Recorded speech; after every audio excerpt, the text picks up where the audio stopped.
Thank you very much. Thank you very much for this very nice introduction. It was a bit unexpected. It's very nice to be here. It's the first time, I think, for us that we are presenting at this occasion.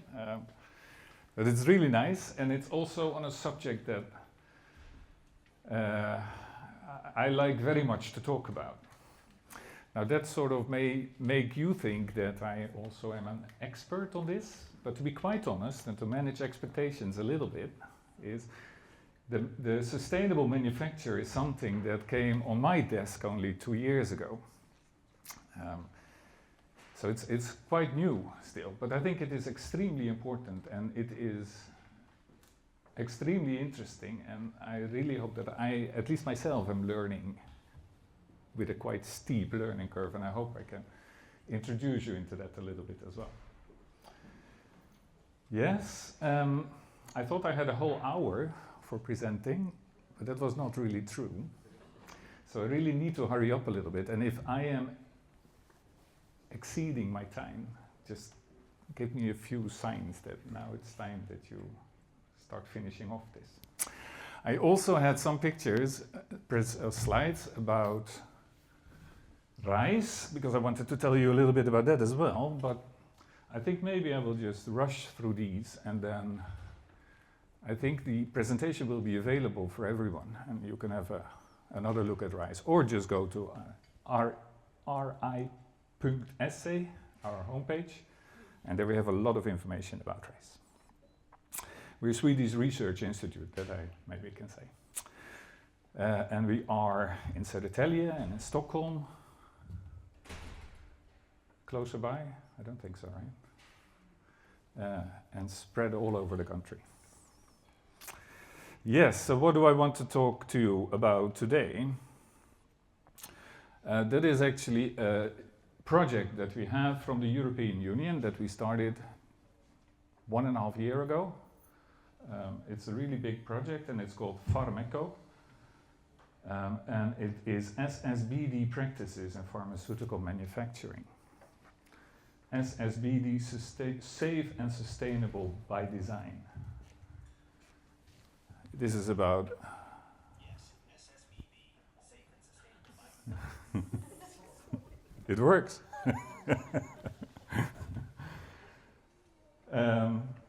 And why do we think that it's so, or not? I don't think it's only we.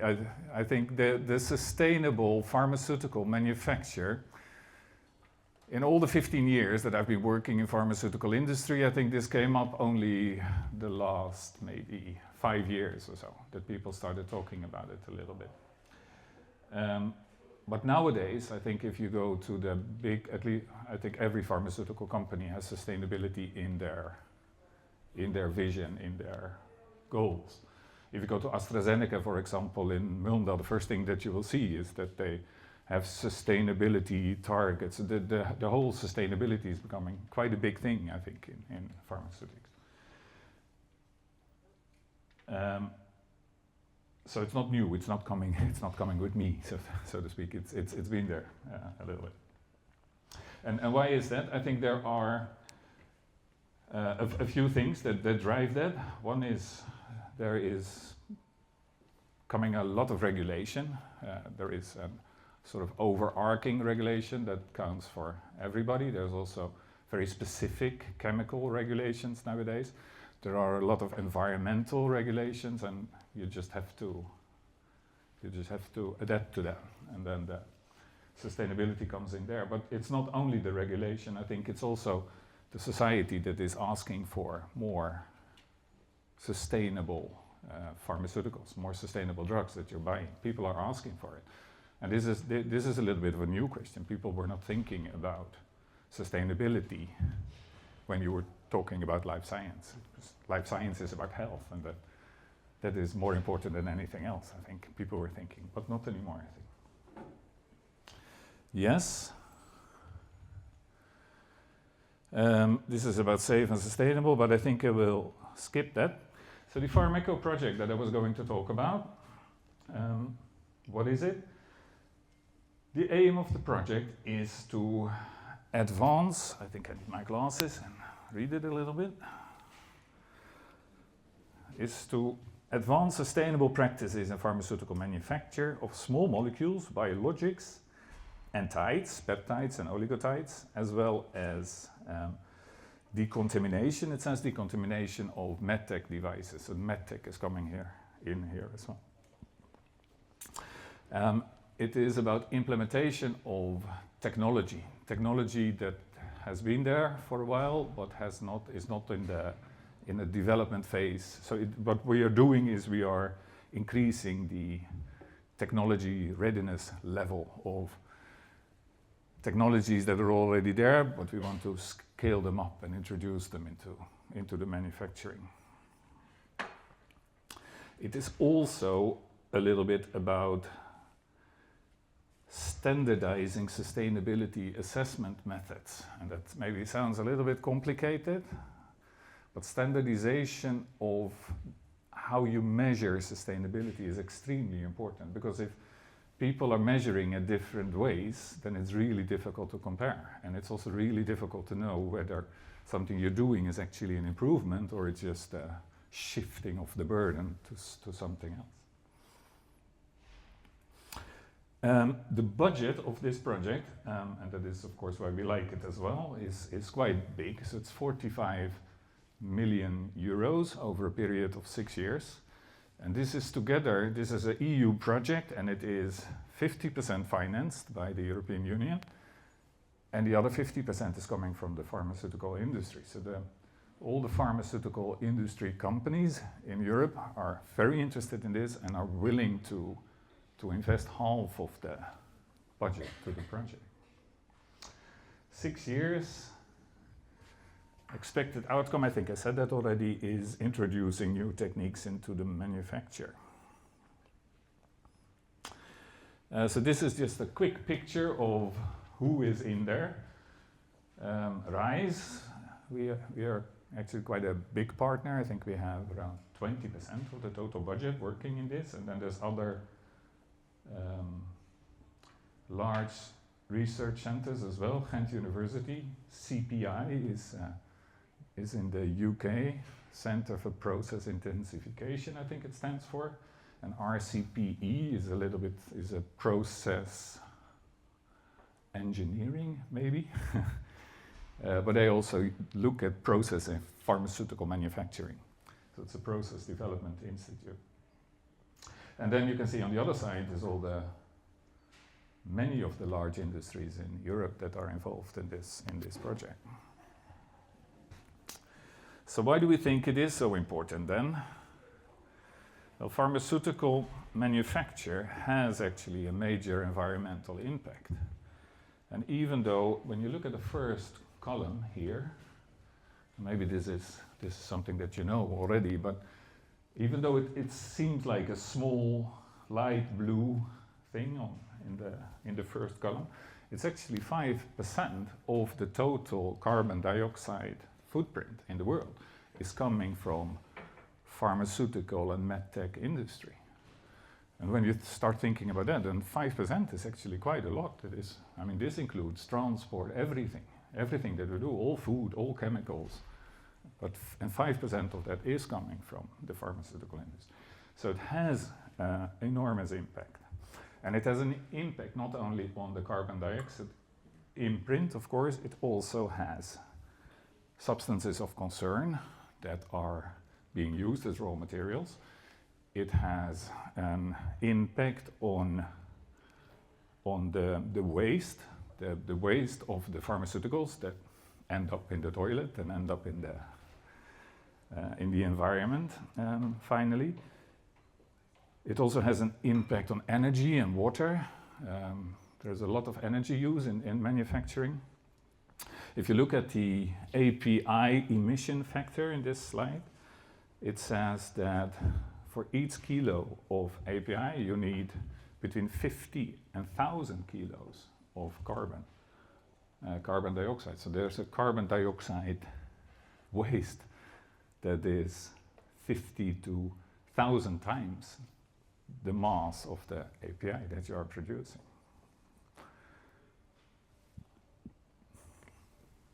So the API, actually, the active pharmaceutical ingredient is the is the major impact, the API and the manufacturing.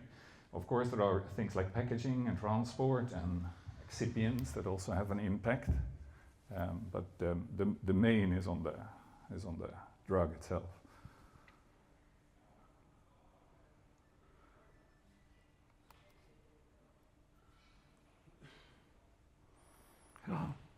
I'm looking at the time, it's going really quick.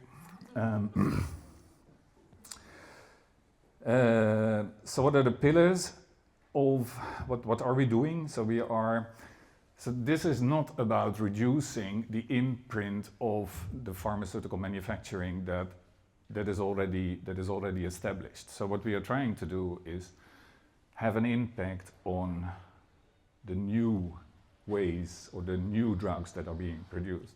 So making the new processes of manufacturing more environmentally friendly. So we're looking at new drugs, not in trying to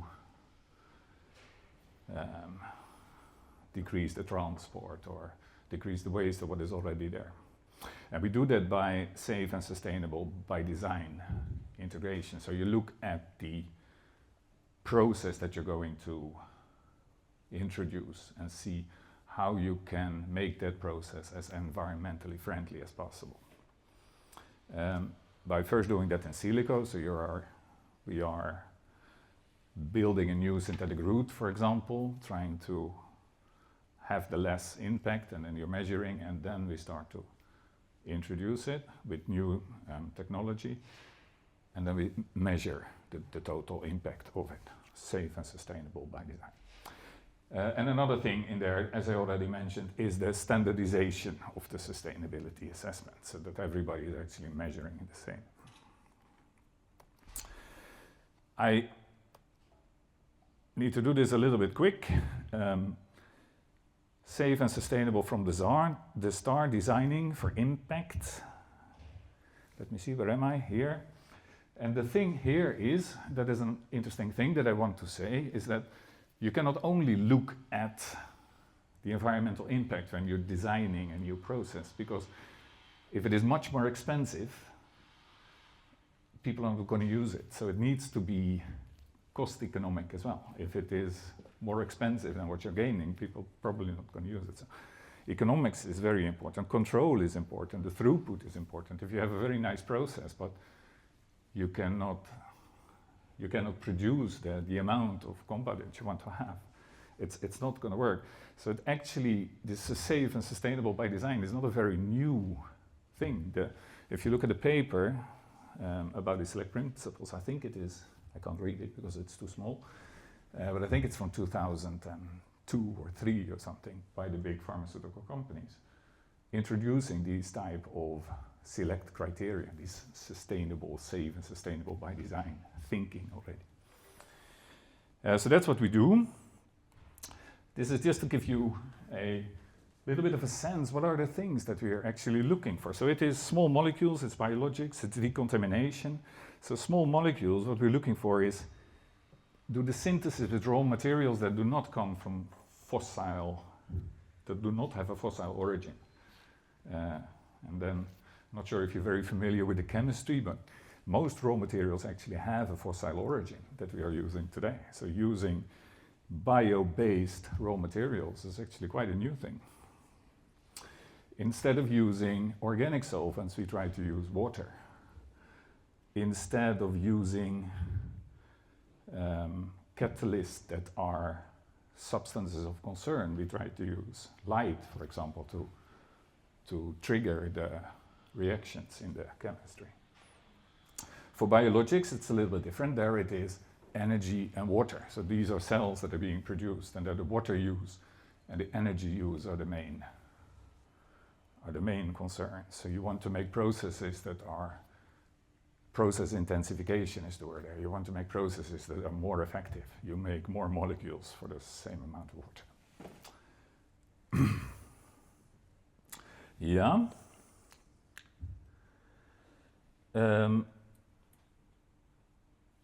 This is just water-based chemistry by surfactants. I'm putting this up because I think it's really nice. Surfactants in Pharmaceutics are usually used in formulations. You use them to make micelles, for example, emulsions, things like that.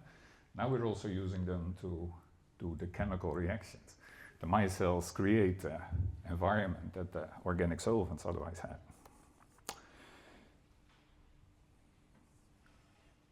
If I use 5 more minutes, is that okay? Yeah?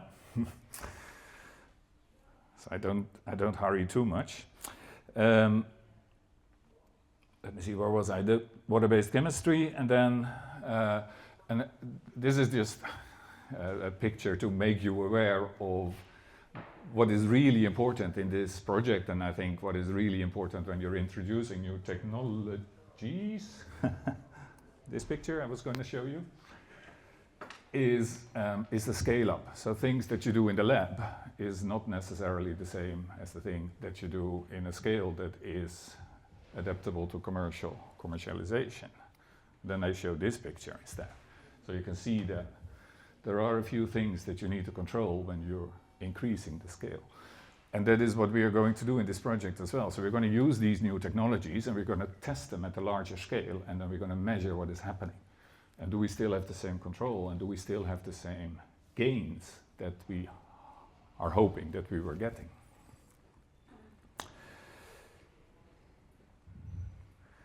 And then I want to spend a little bit of time as well on this life cycle assessment. So how do you assess the sustainability of a method? So here are a lot of things that you need to think about. First of all, you cannot really think of only one piece of the cycle.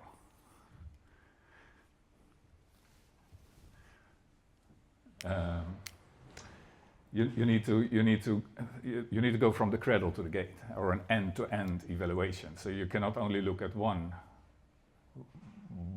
step of the process. You need to look at everything, from the starting materials to what is happening with the waste.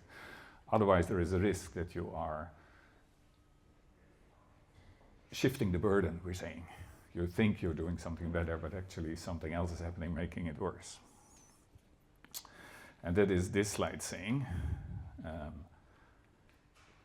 how you can look and how you can look at different things. So I will go over that, but I also want to make you aware of that it is really difficult to do these type of assessments. And I wanted to tell that on this picture as well, because it's not only the carbon dioxide. If it's only the carbon dioxide you're looking at, then maybe that's easy because you can actually measure it. But there are a lot of different things. It's like climate change, it's acidification of the water, it is eutrophication. I needed to look that up, to be honest, yesterday. But it means that you're putting too many nutrients in the water and everything is growing too fast. But it's land use, it's water use, so there are a lot of different things that you actually need to measure, and you can measure them at different things. And water use in Sweden maybe is not the same as water use in a very dry country or something. So there are also other, it's not only water use, you also need to think of where are you using the water and where does it come from. And then there is also this thing about, and that is of course why life science has been going a little bit under the radar in the beginning, because this was for our health. So environment wasn't that important in the beginning. And it's still like that, of course. So everything that we do, and when we have an impact on the environment, there is also an impact on health. So there is a good aspect and there is a bad aspect when you're making a pharmaceutical. And you need to take both of these into account. And what people, I think this is and I'm not saying it's easy, and I don't think this is the solution either, but it's just an illustration. And I think the article that I was referring to comes in the next one, is really nice to read how you can think about it.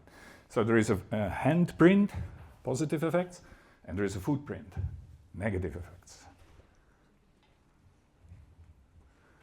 And then if you do this this is a infection treatment in Vietnam.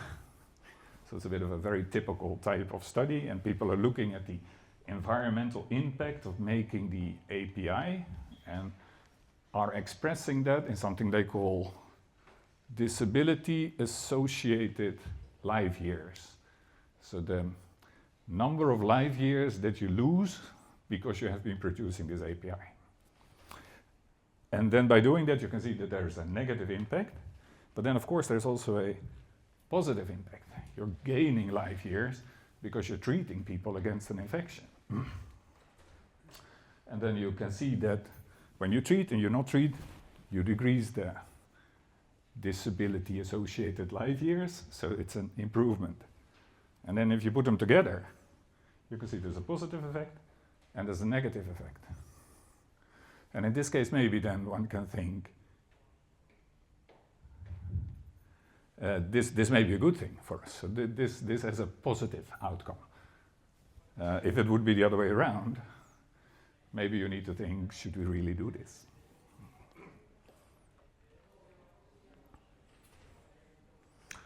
'56.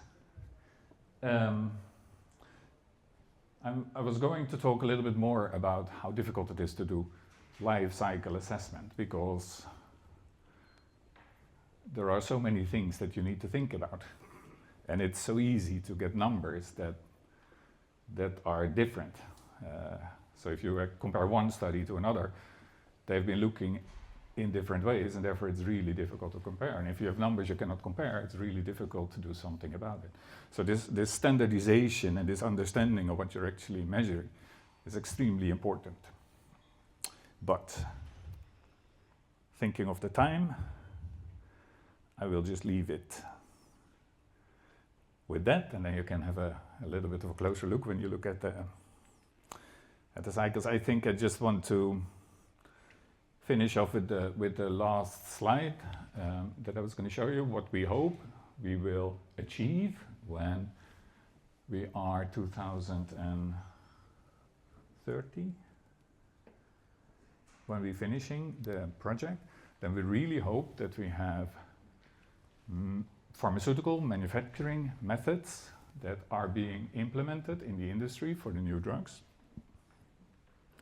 We hope that we have a standardized sustainability assessment that is accepted by the industry, but is also accepted by the authorities. I think in a few years' time, we will see that sustainability is going to be a part of the approval process for new medicines. It's not like that today, but I think it will happen.